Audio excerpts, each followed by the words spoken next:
So Friday, happy Friday, end of the third marking period Friday. I really, like, I cannot believe we're here at the end of the third marking period already. 10 weeks to go, 1 full week next week, 2 days in school the week after that, and then we are actually virtual the day before our spring break, which I was surprised. I thought we would have been here those 3 days, but we're actually virtual. I don't know. I don't even know. Maybe all the teachers should not have. I can tell you, you'll have a little quiz in here, and then that's it. Like 10-minute quiz. It's just a short. Might take Parker 15 minutes, but Peter probably 10. Yeah. But I don't know, Peter. So I don't have much planned besides a little quiz right now for that day. So I mean, we don't have a lot of time until that wonderful little short spring break. At least it's a couple days. Today we are going to talk about the double angle formula, which pretty much works the same way as the sum and difference. It's a different set of formulas.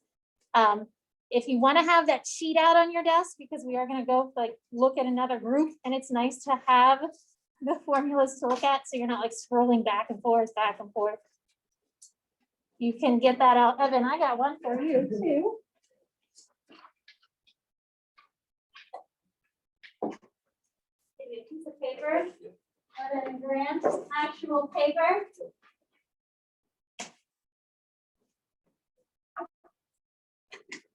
I'm going to talk about a couple of problems from this sum and difference homework, and then we have 2 examples to go over with the double angles, because all of the formulas essentially work in the same way, and there's the same type of problems that you would use with the formulas. So homework tonight, I mean, pretty much example that we do in the notes, a couple problems like that in the homework. So if you want to look at the homework problem, I'm going to start with number 19. And I want to talk about a few things. 14, 15, and 19 were like example 1A and B that we did in your notes yesterday. So 14 was with degrees, 15 and 19 were with radians. And they even gave you the angles. Like you can see for 19, pi over 12, 11 pi over 12 can be found by taking 3 pi over 4 and pi over 6. Now, a few misconceptions that I've seen as I'm looking at the homework. If I was finding the sign of 3 pi over 4 plus pi over 6, this sign does not distribute through because it's not a variable. It's a function. So this is not equal to just being like, oh, I'm going to take the sine of 3 pi over 6 and add it to the sine of pi over 6. That is not equivalent. A function doesn't distribute. A variable does, but the variables are the angles inside. The sine is the function. So there, remember, is a formula for it. So it doesn't distribute through. Instead, you have to use the formula. So if I was finding the sine of 3 pi over 4 and pi over 6, I would take the sine of 3 pi over 4 times the cosine of pi over 6. Add that to the cosine of 3 pi over 4 and the sine of pi over 6. So you're finding the sum of 2 angles, and 19 asked you to find the sine, cosine, and tangent for all of those. So Hannah, what is the sine of 3 pi over 4? 1/4. Oh, sorry.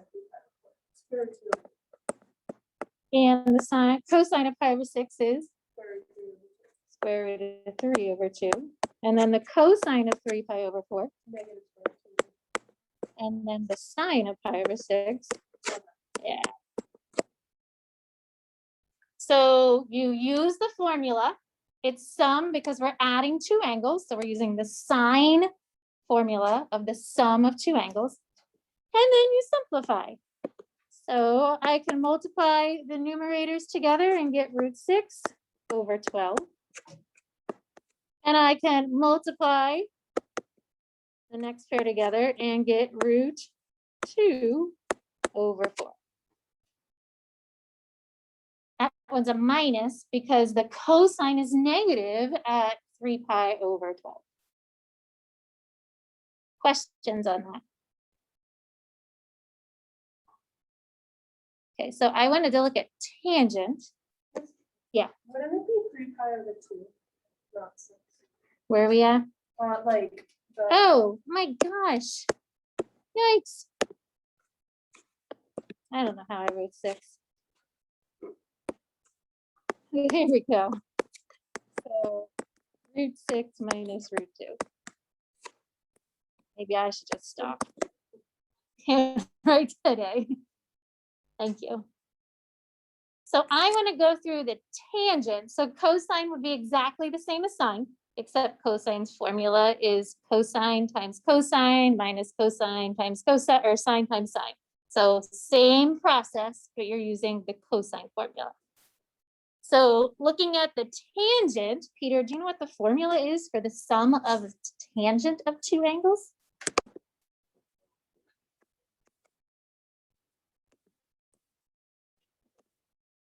And then, u plus v.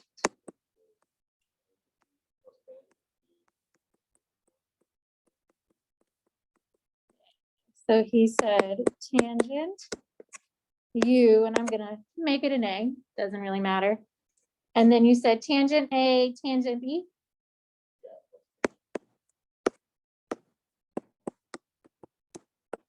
And then he said 1 minus tangent A, tangent B.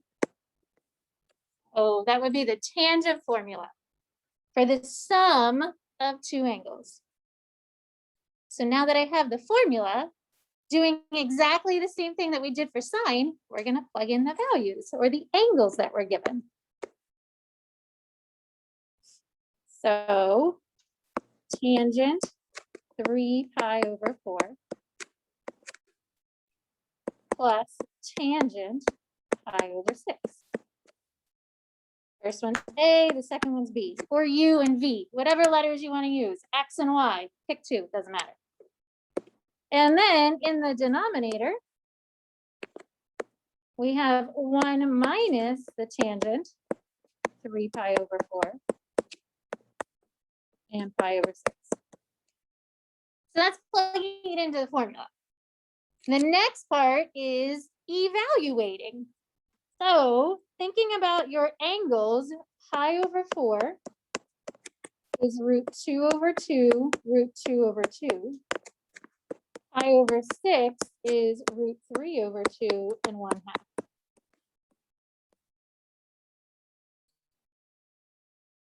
Joe, what is the tangent of 3 pi over 4? Then why is it -1? Yeah, because the angle is 3 pi over 4, so the x is in the second quadrant, so that's -1. Joe, what's the tangent of pi over 6 if I take y over x? Excellent, √3 over 3. All right, so now I have tangent plus tangent. In the denominator, we have the 1, and then it's the same numbers. So we're taking tangent of 3 pi over 4, which is -1, times the tangent of pi over 6, which is √3 over 3. So look at the formula, replace the angles into the formula, and now we need to do some simplifying. So first off, looking at the numerator, I see I have a denominator of 3 and I have a -1. So that -1 can become -3 over 3, so that my fraction is -3 plus the square root of 3 all over the denominator of 3.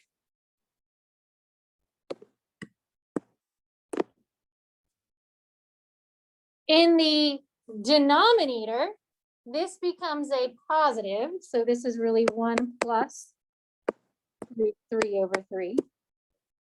Well, again, getting a common denominator, I would have root 3 plus root 3, and then all over 3.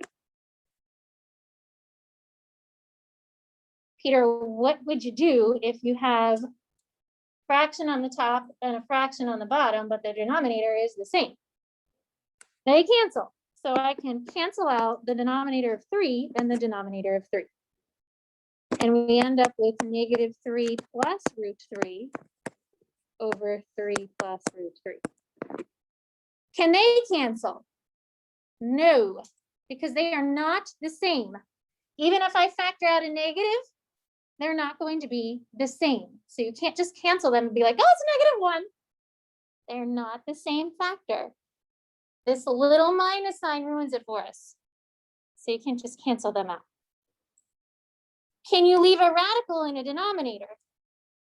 No, that's unsimplified. You can't just leave a square root in the bottom there and be happy and be done, because tangent isn't quite that straightforward and easy, unfortunately. How do you get a radical out of the denominator when I have 3 plus the square root of 3? Yeah, that conjugate. So that conjugate process gets used so much in upper level math. So we would multiply by 3 minus the square root of 3, 3 minus the square root of 3. Everything gets multiplied. So on the top, I have negative 3 times 3. And then this becomes a plus. And that becomes a plus. So negative 3 times negative root 3 is 3 root 3. Here's another 3 roots 3. So that makes 6. And then, Parker, when you take the square root of 3 times negative square root of 3, what happens with those square roots? The square root times the square root. What happens there? Yeah, it's just going to be negative 3. So that's my numerator now. The denominator, these are conjugates, so 3 times 3 is 9. My middle terms cancel. Root 3 times negative root 3, again, is minus 3. So I end up having a negative 12 when I add the numbers, 6 root 3. And then on the bottom, we have a 6. So negative 12 plus 6 root 3 divided by 6. You're thinking, oh my gosh, is this problem done yet? It is almost done. Jack, is there any way you can simplify this leftover problem here? Yeah, divide this 6 out. So both are being divisible by 6 or divided by 6. So Jack, negative 12 divided by 6 is? 6 divided by 6 becomes? Yeah. So if you were checking your answers in the back of the book and you saw the answer to be negative 2 plus root 3, and you were like, how the heck did they get that? No, the book isn't wrong. Just there was a lot of simplifying to be done. So plugging it into the formula might be pretty straightforward, but then working through that algebraic process of simplifying a complex fraction is a lot of steps. Questions? So number 15, when you did the tangent for number 15, it was very similar to this problem. You have to rationalize the denominator. So look over the tangent of number 15, see if you use the same process. If not, go back and redo those problems. All right, the next group of problems I wanted to look at, 47, 53, 55. These problems were like the second example that we went over. It says that we have the sine of u being negative 8/17, the cosine of v being negative 3/5. And then it says they're both in quadrant 3. And that part's important so that we know where to draw our diagram. So making a little triangle here, one for each angle in quadrant 3. And we'll call one u and the other one V. I don't know, U and V are so close, like when you're writing them. Different letters maybe. So if we have the sign, Jenny, the sign is what two sides of our triangle? Yeah, Y and R, and the Y has to be negative. And then Jenny, the cosine is X over R, and the X gets to be negative. The hypotenuse is always positive. So I know this one here is 4. And then this one is 15. 15. Using Pythagorean theorem, we can find those numbers. And then you have your triangles drawn. So it's in the third quadrant because it told us it was in the third quadrant. And then draw your triangles using one triangle for sine, the other triangle for cosine. Number 53, we'll do cosine since we haven't seen cosine. Says cosine u plus v. Gianna, what's the formula for the cosine of u plus v?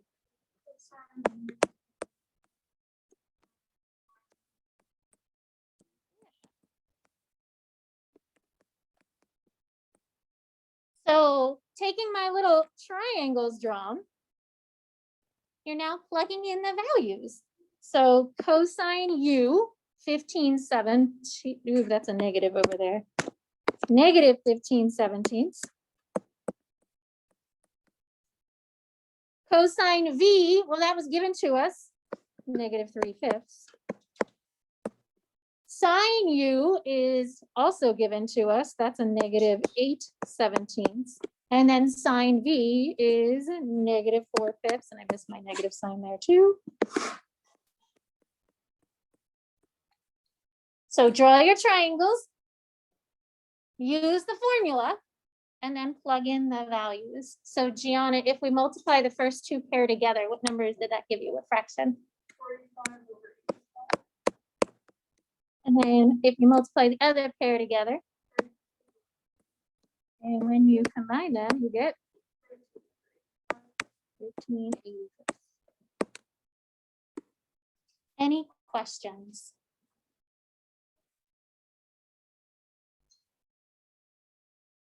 So the last problem that I wanted to quickly look at, number 77, was actually similar to the two equations as well.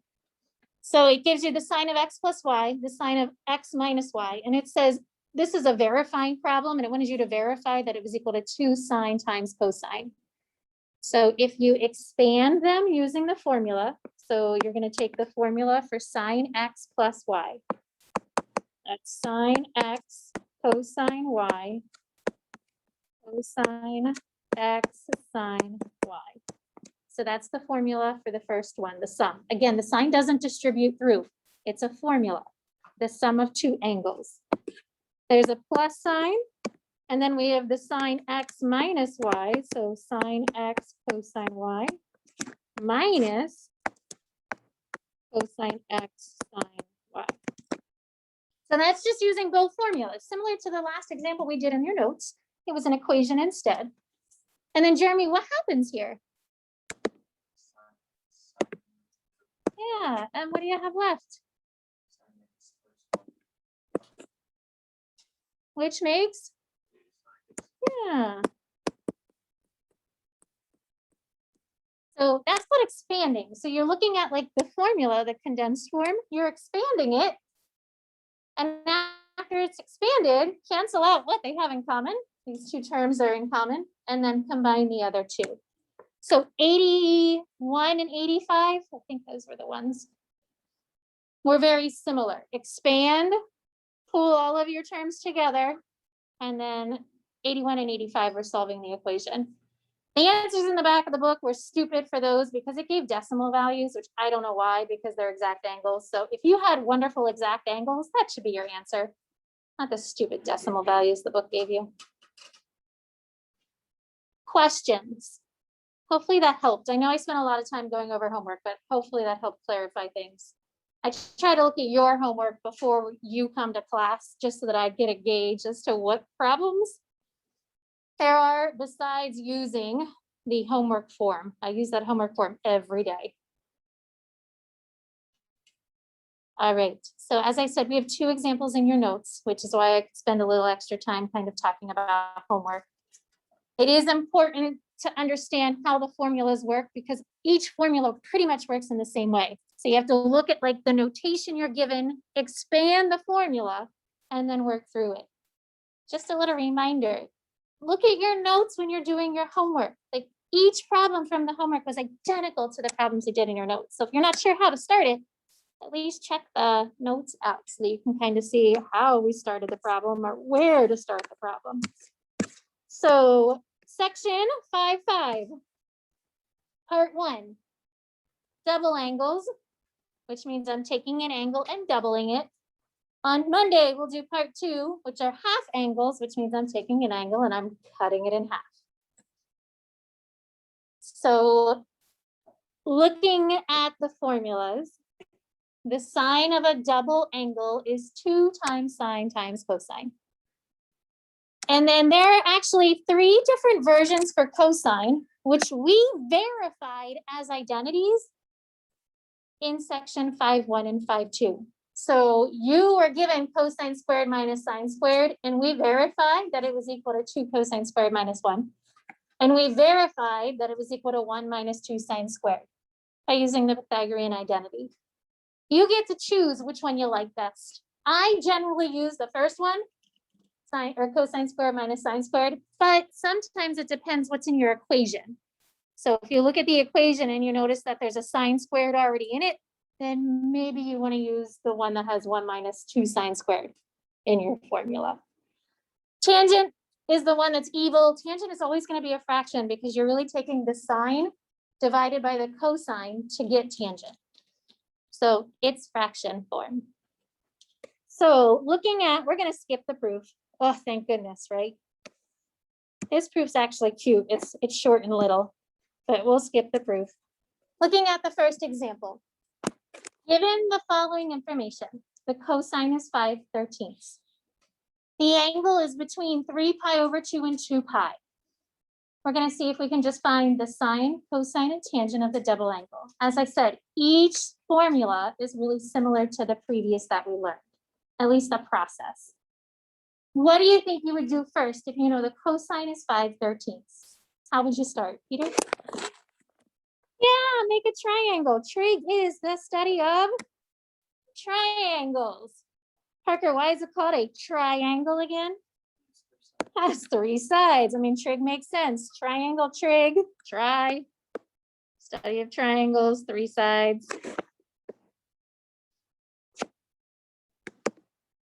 Cosine, 3 pi over 2 and 2 pi. That's quadrant 4. And Jenny, you just told us cosine was x over r. So x is 5, r is 13.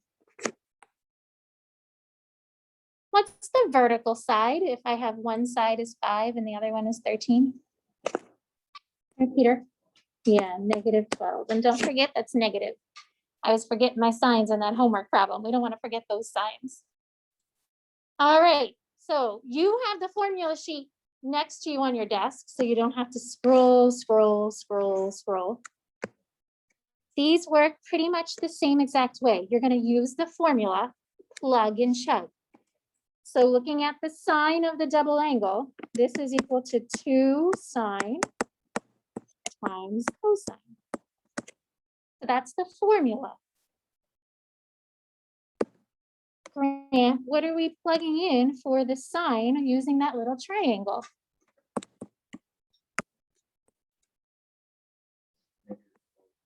Yeah. And then Grant, what are we plugging in for cosine?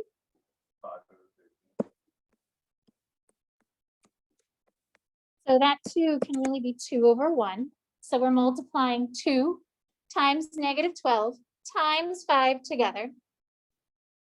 Grant, how's your mental math today? 13 times 13, 169. And then I would do 2 times 5 and then multiply that by -12. Yeah, -120. I like to pair numbers together. So like 2 times 5 makes 10, and then I'd multiply it by -12. All right, that's it. Not too bad. So the sine of this double angle is negative 120 over 169. The middle one says find the cosine of the double angle. You get to choose which equation you want to use or which formula. As I said, I like using the first one because then I am probably going to have common denominators if I'm putting two fractions in for cosine and sine. They both are over the hypotenuse. So I already have a common denominator there. But I mean, you've got a minus one, one positive one here. So up to you. I'm going to use cosine squared minus sine squared, but totally your choice.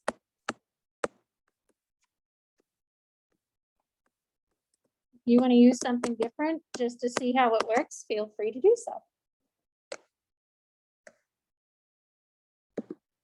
So Grant just gave us cosine, which was 5/13.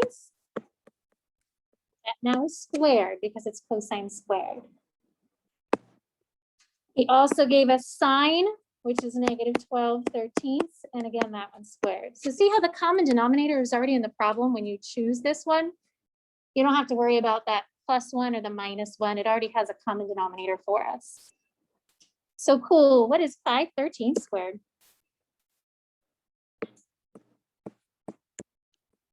And then negative 12/13 squared is?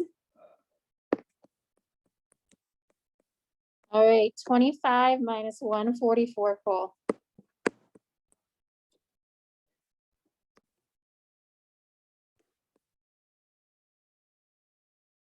There you go, nice job, negative 119. Questions? Did anybody use the other formula? Nope, you all just said, Mrs. Kane says, let's use that first one, so we'll just go with that.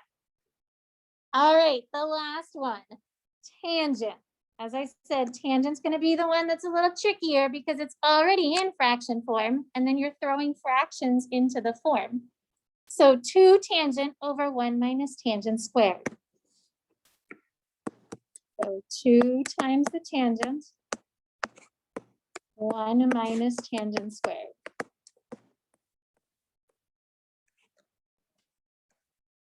Leah, if you look at the triangle, what is the tangent of our triangle?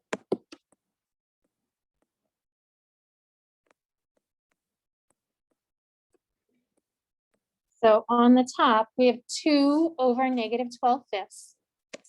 And then on the bottom, we have 1 minus negative 12/5 squared.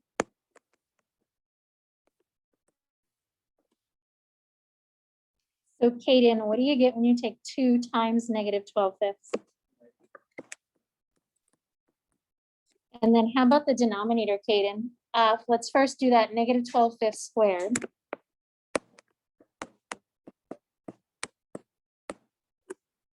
And then if we are looking at 1 minus 144 over 25, Kaden, that's really 25 over 25 minus 144 over 25. What does that make? Yeah. Whew. That's pretty rough.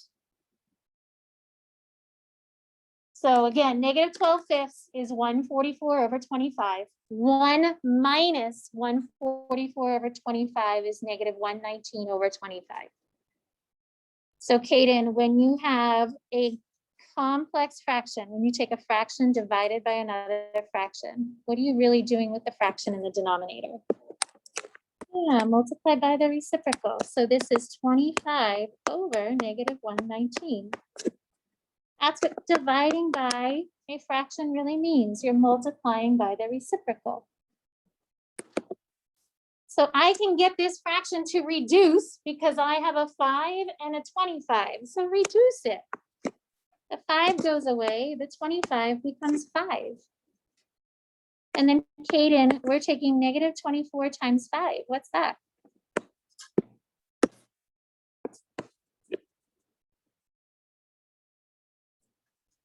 Yeah, over negative 119 makes a positive 120 over positive 119. Questions? Wouldn't it be a lot of fun to just take that calculator away? You could do it. Get those mental math skills going. I think you did it like in elementary school. When did you get a calculator? When did you think you started really using a calculator? Sometime in middle school? Middle school. Addie's in Algebra 1 right now. She's my 13-year-old and she uses it, but I try not, of course, because I'm the math teacher. I try and not make her use it or have her use it. She's still pretty good with mental math, but trying to not make sure she's relying on that calculator. I know I'm evil. Hey, she got a 56 out of 60 on her factoring test yesterday, so I thought that was pretty good. I was a happy mom. When she brings home the C, not a happy mom. How did you get a C on your algebra test? Come on, I'm a math teacher. She should feel my brain waves going over to her as she's taking it. She never gets C's in English, by the way. Never. Always 100%. None of my children are like me. Well, Sadie kind of is, but they're all like their father. Oh, well. It just stinks, I tell you. Having two girls and both of them being more like their father. Not fair. Last question of the day. Find the general solutions. We have 2 cosine x plus sine 2x equals 0. Notice this is just taking 2 times cosine. That's just a number 2. That's just a coefficient. But the sine of 2x is a little different. That coefficient is attached to the angle. So this says find the general solutions. Let's just first think of like, what do you need to do to solve an equation? How do you think you would start this equation? Peter?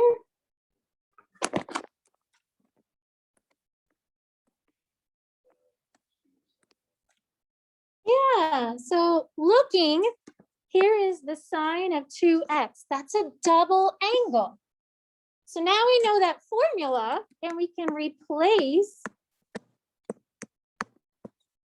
sine 2x with its formula. And Peter said 2 sine x cosine x.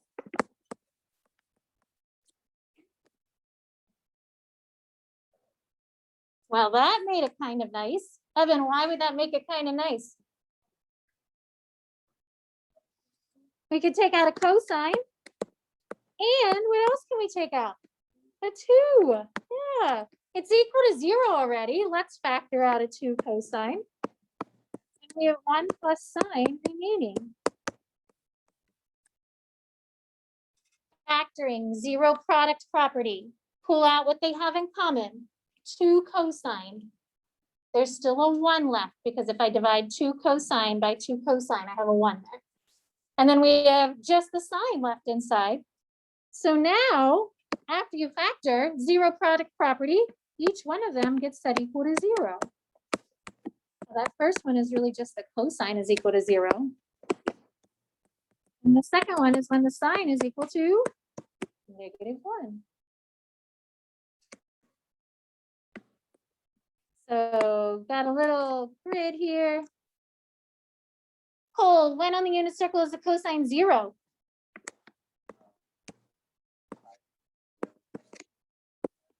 Yeah, so up at pi over 2 and down at 3 pi over 2. Oh, when on the unit circle is the sine -1? Notice that that angle is actually repeated because the cosine is 0 when the sine is -1 down at 3 pi over 2. So my 2 answers or my 2 angles will be pi over 2 and 3 pi over 2. Those are called specific solutions. God bless you. This question said find the general solutions. Remember, the general solutions is when we add that part to the end of it. Now think about this. What could I add to pi over 2, looking at the relationship of pi over 2 and 3 pi over 2 for a general solution?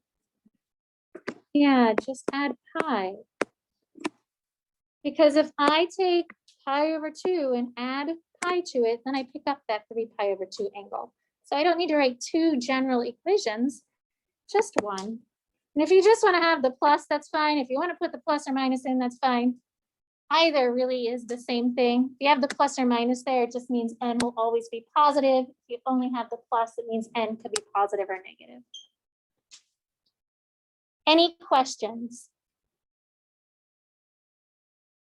All right, so I said there were really just two examples that we were looking at. The first example was kind of 3 parts, but you can see that these formulas really are similar. We do the same types of problems with the formulas. Solve equations, evaluate functions.